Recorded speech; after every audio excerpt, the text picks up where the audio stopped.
It was the 1919 World Series. The best team in baseball was the Chicago White Sox. They were taking on the Cincinnati Reds in the World Series.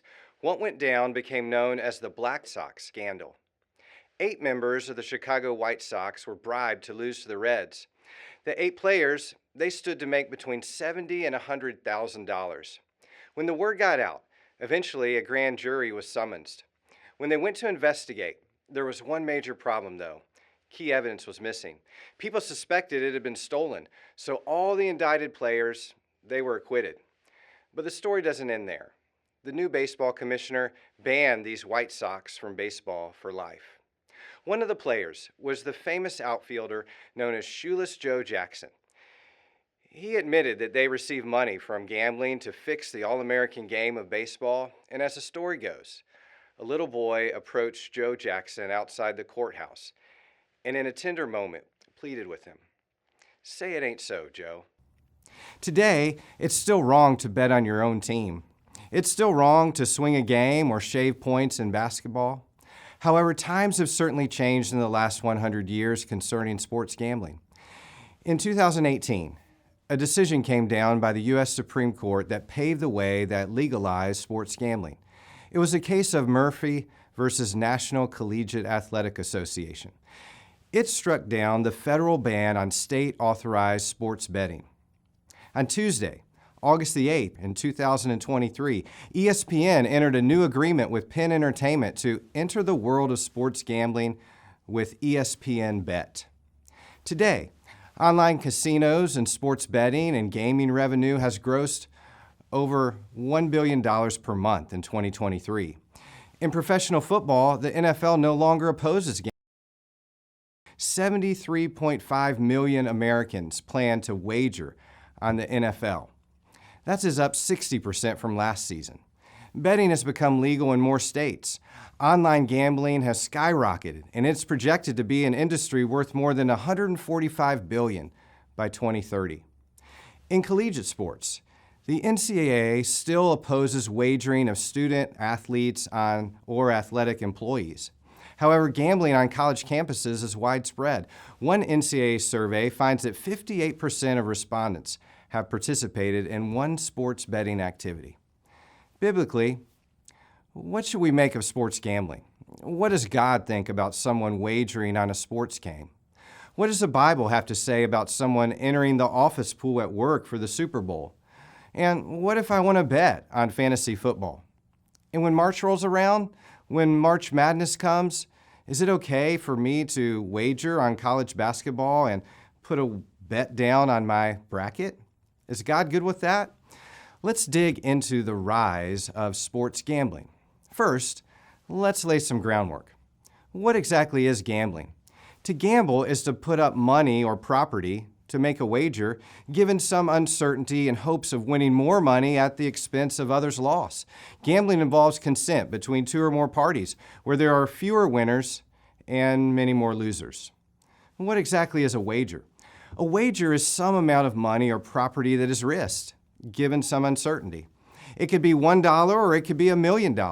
It's estimated that $500 billion will be wagered in the United States annually.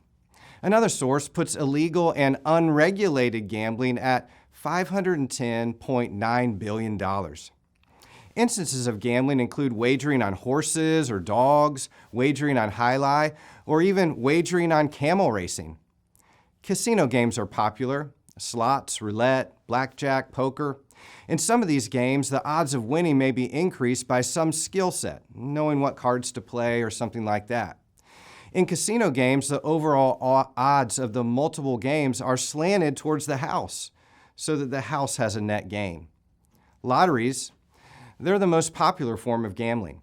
It's estimated that $31.5 billion will go into state lottery games every year. In sports gambling, there are odds of betting where people wager based on the probability of victory. People would choose a bookmaker called a sports book. Sports bettors are financially interested in the outcome of games. These are online sports books. How does the betting work in sports betting? Well, there are straight bets, where a person bets on the winner, the outcome of the game. Then there are spread bets, where one bets on the spread of the margin of victory. And then there is something called parlay bets, where someone combines two or more bets into one wager. Gambling could be illegal where you live, and God expects us to obey the civil law as long as that law does not violate His law. But that doesn't mean that in God's eyes, gambling is necessarily okay. You see, what may be legal may not be moral according to God. In 1 Peter chapter 2, verse 13 and 14, it says, "Be subject for the Lord's sake to every human institution, whether it be to the emperor as supreme or to governors as sent by him to punish those who do evil and to praise those who do good." We're obligated to obey the laws of the land, and it's important to ask questions about the legalities. In the state of Georgia where I live, the sports office pool, the Super Bowl pool, the March Madness bracket, gambling, it's considered illegal. And it's punishable by a $20,000 fine, up to a $20,000 fine and 5 years in prison. So we want to think about these things. Second, what is wrong with gambling from a biblical perspective? Think about these things. Gambling cheats the principle of righteous sowing and reaping. It cheats the principle of righteous sowing and reaping. In Galatians chapter 6, verse 8 and 9, it says, "For the one who sows to his own flesh will from the flesh reap corruption. But the one who sows to the Spirit will from the Spirit reap eternal life. And let us not grow weary of doing good, for in due season we will reap if we do not give up." You see, gambling at its core, it seeks unjust gain. And the principle of righteous sowing and reaping is one of virtue, not vice. The righteous sower is blessed in God's eyes. He sows to bring forth a reasonable harvest by God's grace and bounty. The virtuous sower spends time in acquiring the seed and spreading the seed and then watering that seed. God brings the increase and the bounty. It's a blessing from the Creator, a blessing from above, a blessing from His bounty. But not so in gambling. Gambling is seeking to gain a harvest from the bounty of someone else's field, someone else's earning. It defrauds and spiritually bankrupts those who engage in it. Similarly, gambling fails the moral principle of fair gain, fair work, or fair investment for reward. Norman Geisler says this, "Gambling bypasses God's appointed way to make a living." If you look at 2 Thessalonians chapter 3 and verse 10, it says, "If anyone is not willing to work, let him not eat." In Proverbs 15 and verse 27, it says, "Whoever is greedy for unjust gain troubles his own household, but he who hates bribes will live." In Proverbs 28:19, "Whoever works his land will have plenty of bread, but he who follows worthless pursuits will have plenty of poverty." There is this get-rich-quickly mentality that sometimes permeates this enticement in gambling. In Proverbs 28 and verse 20, it says this, "A faithful man will abound with blessings, but whoever hastens to be rich will not go unpunished." Gambling can undermine a good work ethic. And we need to be individuals that employ a good work ethic, where we're willing to work and in the fruit of that, receive the bounty that comes from it. Also, when we think about gambling, gambling fails the golden rule. In Matthew chapter 7 and verse 12, the text reads, "So whatever you wish that others would do to you, do also to them, for this is the law and the prophets." This creates a real conflict in gambling. You see, in gambling, I want to win. And for me to win, someone else has to lose. I mean, one of the enticing, alluring components of gambling is the thought of the big win. But you see, Jesus, He has me thinking about other people. He has me thinking about you and your interest. And I need to care about you losing. I need to care about what impact this may have on your future and on your family and on your well-being. I need to care that this may totally devastate you financially. I need to care that this may hurt your family. And most importantly, I need to care that this will plague your soul. So think through this passage. Whatever I wish others would do to me, do so to them. Because of the arrangement of gambling, we cannot all be winners. If I want to win, that necessitates that someone else lose. So I end up violating the golden rule in gambling.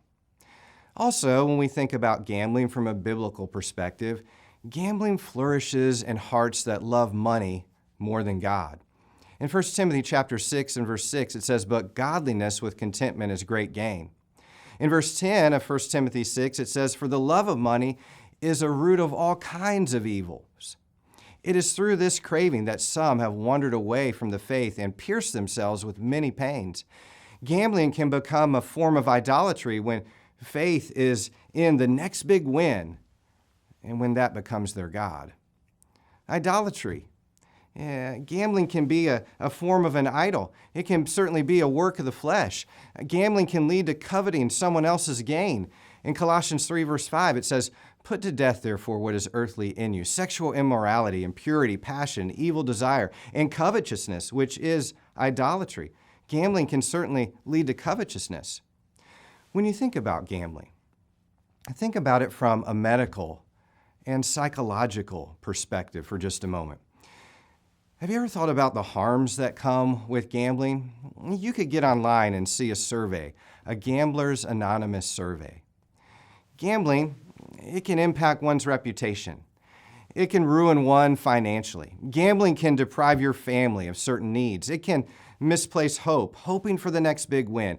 It can be misguided. It could be misguided in a way of, that's how I'm going to get out of debt. Gambling can be a coping mechanism for worry or problems, and it can lead you to want to risk even more to get out of the hole, out of a financial debt of sorts. Gambling can lead to arguments.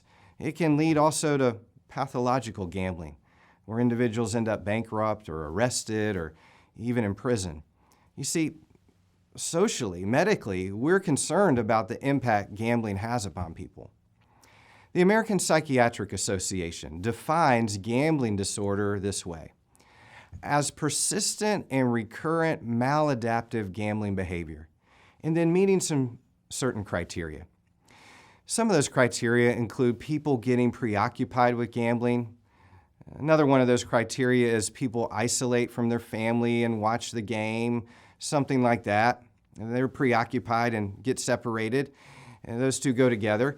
In time, gamblers take on more risks to reach that high level of excitement and thrill. Sometimes gamblers seem unable to cut back. Sometimes they're hooked and they're deep and entrenched in the practice. Sometimes people gamble to escape from the grind and the rigor of everyday life.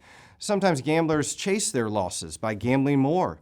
Gamblers are dishonest at times, and they lie to other people, lie to family.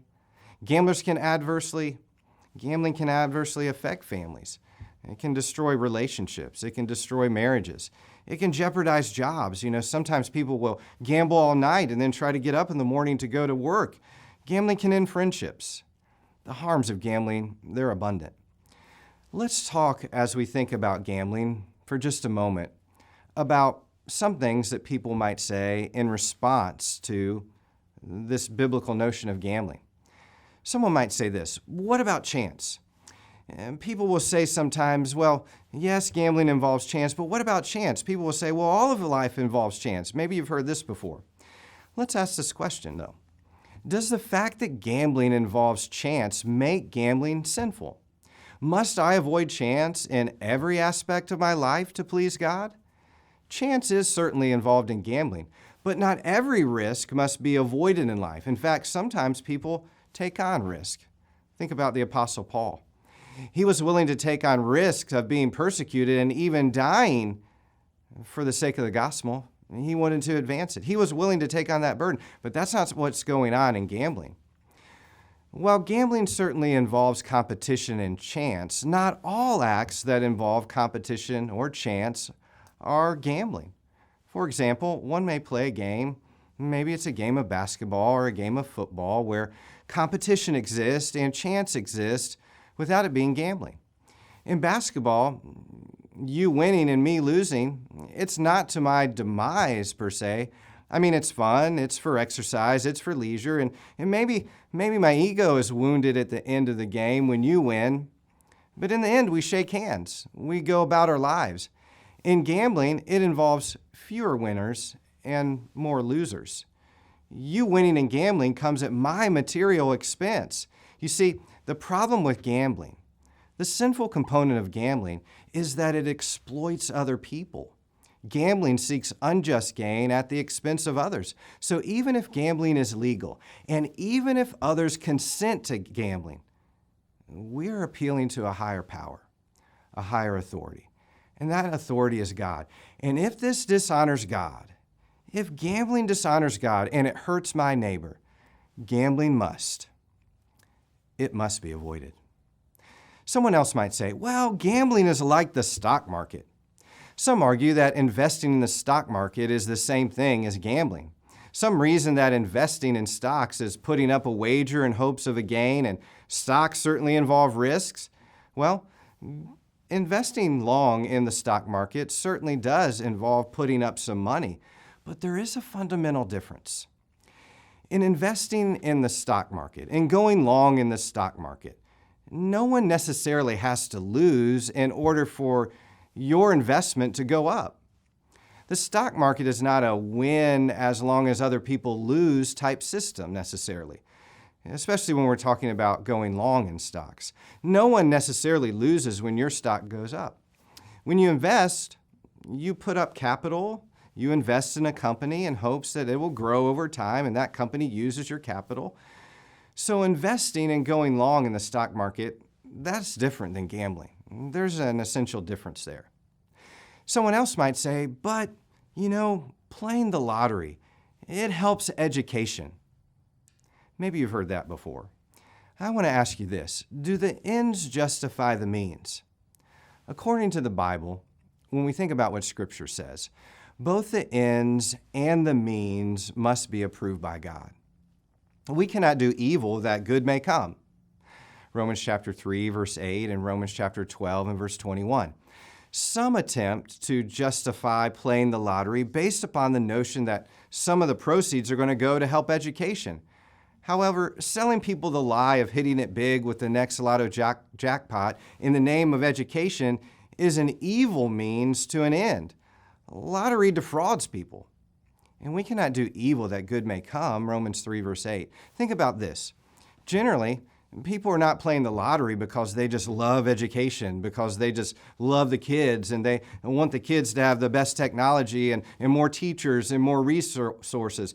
Most people are not playing the lottery because of this motive of, I really want to help education. Lotteries are often marketed, additionally, as helping states avoid taxes, raising taxes. However, we need to understand that there's a difference there, that lotteries defraud people. And biblically speaking, taxes can be moral and biblically justified, but lotteries cannot. In conclusion, let's go back to where we started. We started with baseball and thinking about the rise of sports gambling. When you think about this, when we think about the all-time great Major League Baseball hitters, at the top of that list are three individuals: Hank Aaron, Ty Cobb, and Pete Rose. Pete Rose is the all-time greatest hits leader. That's quite a feat in baseball. To be exact, he had 4,256 hits. He had a batting average of .303, and he won the World Series MVP in 1975. However, Pete's baseball legacy, it's overshadowed by his gambling habits. When he was the manager of the Cincinnati Reds, he bet on games, and he was banned from baseball in 1989. That means that as we speak now, the all-time greatest hitter is not in the Hall of Fame. In 2022, Pete Rose, he apologized for gambling. However, the league commissioner, he's not entertaining the possibility for the Hall of Fame for Pete Rose. Pete Rose cheated the game. He took the fun and he took the fanfare out of it. It's true that sports gambling in our nation is certainly on the rise. But remember, there is a God up in heaven. And just because something might be legal in certain areas, or just because something might be popular and even on the rise, does not mean that it's blessed by God. According to the Bible, gambling must be avoided. It violates the principle of honest sowing and honest reaping. It fails the golden rule. Gambling fails the moral principle of fair gain, fair work, or investment for a just reward. Gambling fails God by sometimes people loving money more than God. Gambling can become idolatry, and it can put something before the great God of heaven. Let's do all that we can to glorify God. There are much better things to do with your money than to gamble it away. Let's avoid gambling for His glory and for His honor, that His light might shine in this world.